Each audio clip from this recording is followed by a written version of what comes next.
Cartoonists have been lampooning politicians since the days of Ben Franklin. One cartoonist has elevated that humor to an art form, using his pen to poke fun and make a powerful point. I caught up with Matt Wuerker this week and found out how he makes politics humorous. There's a certain magic about a good cartoon, and when you hit that, it's really, really great. In a long, drawn-out campaign season, Matt Wuerker has his hands full. What has this election cycle been like for you as a cartoonist? Well, the Republican primary was fantastic. I mean, Donald Trump, you're kidding me, right? It doesn't get any better than that.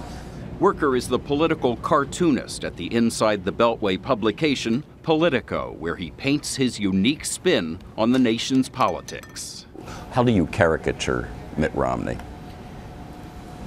He's got this big sort of block head and then that Romney hair. And President Obama? Well, his ears stick out. He's got an extremely broad, toothy smile that's great for cartoonists. Wuerker says he started drawing political cartoons in junior high school to protest the war in Vietnam. I grew up as a kid following Paul Conrad in the LA Times, and Conrad, he made Nixon's enemies list. His cartoons had that kind of bite.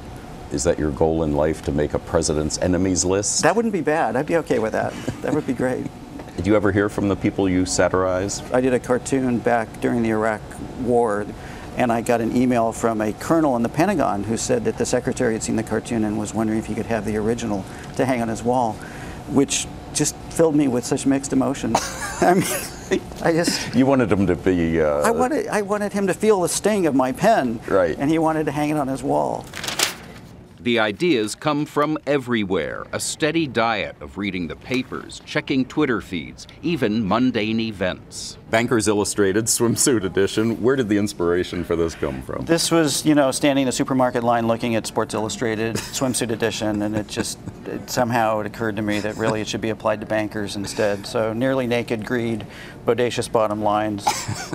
This one was a lot of fun to draw. This was part of the Pulitzer submission.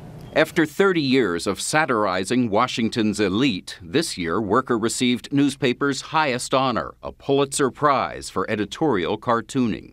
I started playing with this idea of Batman and Robin the other day. This week, Wuerker was taking on the perception that vice presidential nominee Paul Ryan could be outshining the top of the ticket.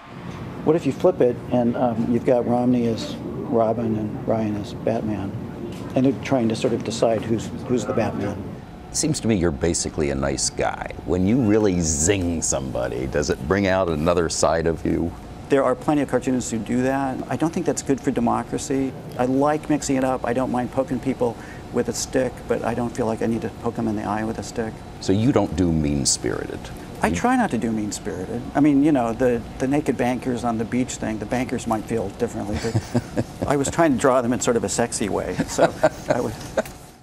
Bodacious bottom lines. That was a fun assignment. Yeah, a fun assignment for you, and it looks like, his job. Oh, yeah. You can file that under dream job, very cool stuff. Absolutely.